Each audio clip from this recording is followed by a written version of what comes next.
We're now joined by Mayor David Dinkins, and only a few weeks ago, the New York Junior Tennis League opened its flagship tennis center, the Carrie Leeds Center for Tennis and Learning in Crotona Park in the South Bronx. And it's a venue that the organization hopes will reach more than 30,000 youth in the surrounding area, and will, come to host national and international tournaments. This Mayor Dinkins, this must have been a huge celebration for you and NYJLT. How did you come to be involved with the organization? Well, I suppose some 40 years ago or more, I was a tennis fan, and I liked Arthur Ashe a lot.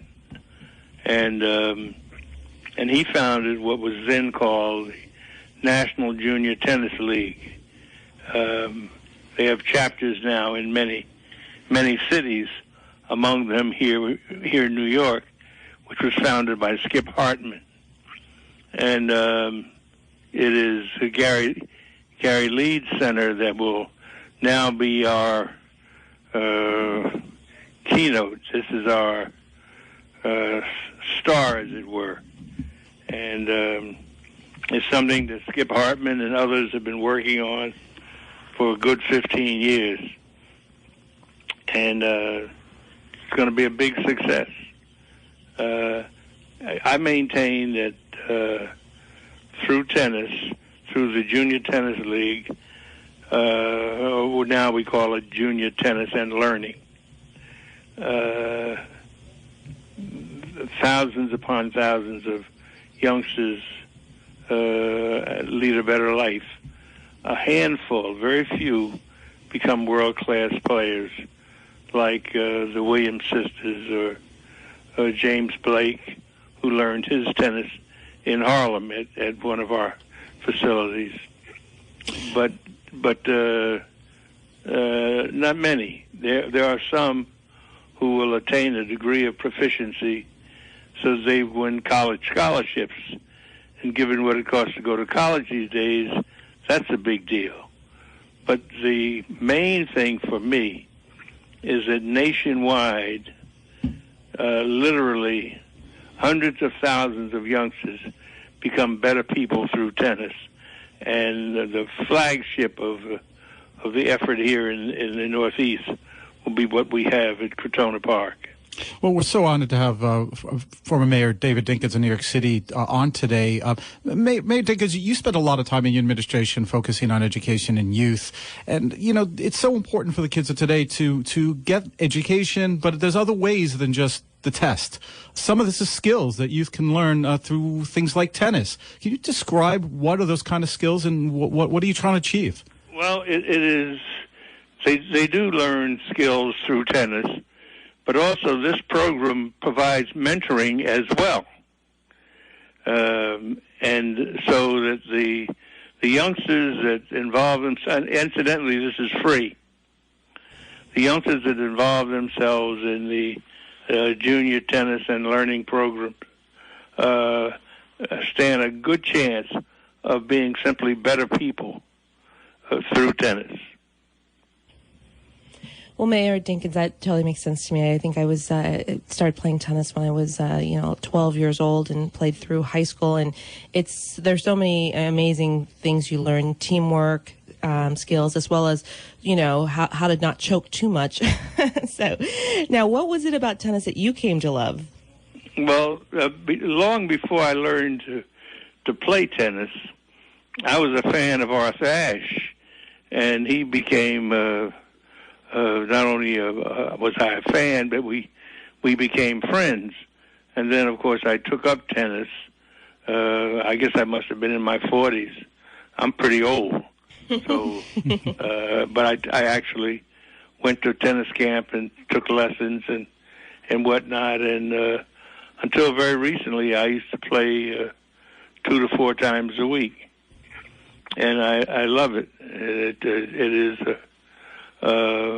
they say that the King of Sweden played till he was 85. Well, I'm past 85, so. Well, I think the,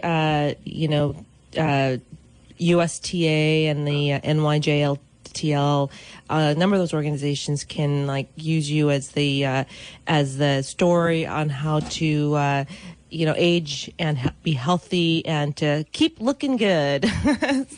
Well, incidentally, it isn't as well known outside of tennis as it should be, but the head of the United States Tennis Association now is a black woman, Katrina Adams, youngest person ever to hold this position. She's the CEO and chairman of the board, and she was a tour player. She ranked as high as, I think, 8 in doubles. Went to Northwestern. So she's very special. When we think back to the days of Arthur Ashe, and 10 years before Arthur, there was a woman who also could not play at the country clubs and whatnot.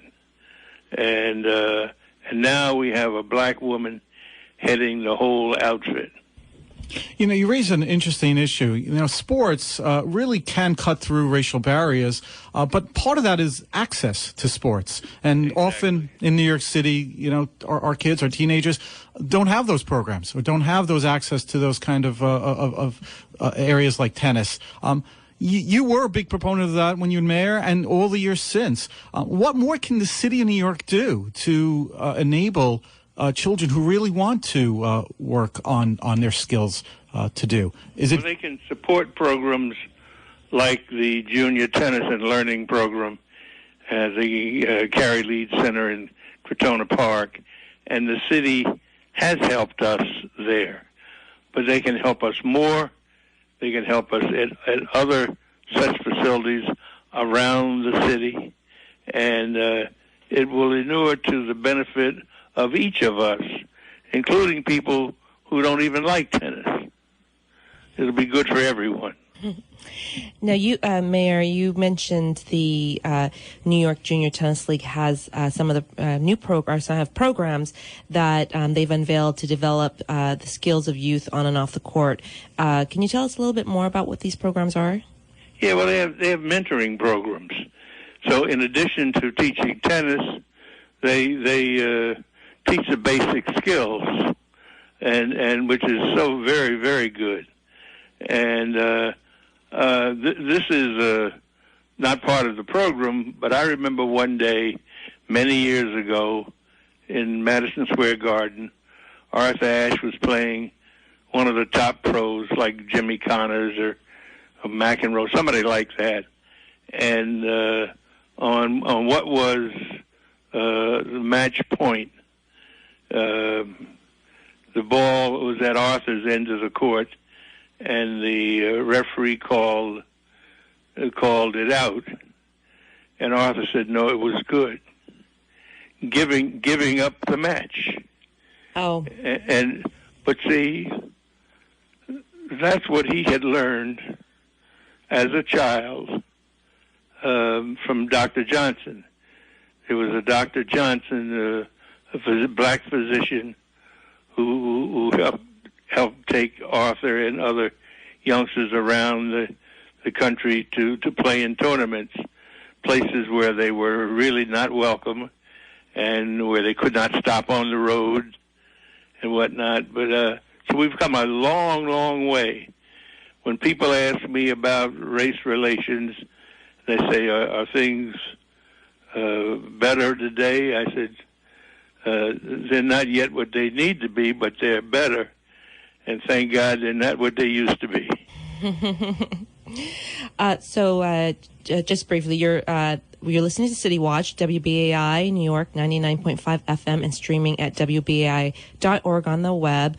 We are very fortunate to be joined by former Mayor David Dinkins, and we've been talking about New York Junior Tennis League, their new Carrie Leeds Center, which recently opened in the Bronx. Mayor, this center, which was $26.5 million investment, what do you think this center will mean to the Bronx and the city? Oh, it'll mean a lot to the Bronx and thereby to the city. The borough president of the Bronx recognizes that and has been supportive, including putting some of his money in it. And but the people who really deserve the lion's share of the credit are Larry Leeds, the father of Carrie Leeds. Carrie has died, but he was a tremendous tennis player, and his father sees this as his legacy. And Skip Hartman. Skip Hartman who is the founder, really, of the New York Junior Tennis League, which we now call New York Tennis and Learning. And Skip has put his heart in this and was determined that we would be successful. And it's because of Skip Hartman that we are today successful. Well, Mayor, this center sounds amazing, and the programs for children and young adults. If a parent wants to enroll their children into the league, do you know? Can they just sort of go on the webpage of the New York Junior Tennis League? Yes. Okay. Yes, and I don't have the contact information before me, but I'm confident that they'll be able to get through, and they will be welcomed. It is interesting, but the site in the Bronx, initially coveted by us, was not nearly as good as what we now have, because as you pointed out earlier, some 30,000 students will have access to this facility, and free tennis lessons, together with mentoring, which is why we now call it Tennis and Learning Center. Well, this is the City Watch on WBAI show, so we have to at least ask a political question. So many folks remember you as the dynamic mayor who really introduced community policing, and people forget that over 20 years ago. The mayor of the city of New York and the council introduced measures this year to increase the police force. Could you give us a little bit of your memories of the last 20 years since you had these ideas, you put them into place, and then there were changes? What is your thoughts on that? Well, as I am fond of saying, I had the good fortune of having a lot of very wonderful people, many of them young, some of them not so young, women and men of all ethnicities and all kinds of folks, and they are the ones that got the job done. I was the beneficiary of their work, and they knew early on how important it was. For instance, our Safe Street, Safe City program, which required us to get consent from Albany to put a surcharge on personal income tax, and the monies were used to increase the police department, and the program was subtitled Cops and Kids for obvious reasons. And it worked. And it worked damn well. And so I'm so proud of the young people who got that job done for us. The first police commissioner that I hired was Dr. Lee Patrick Brown, who had been the police commissioner in Atlanta and in Houston. And in fact, the mayor of Houston for a long time was unhappy with me because I stole her commissioner as she saw it.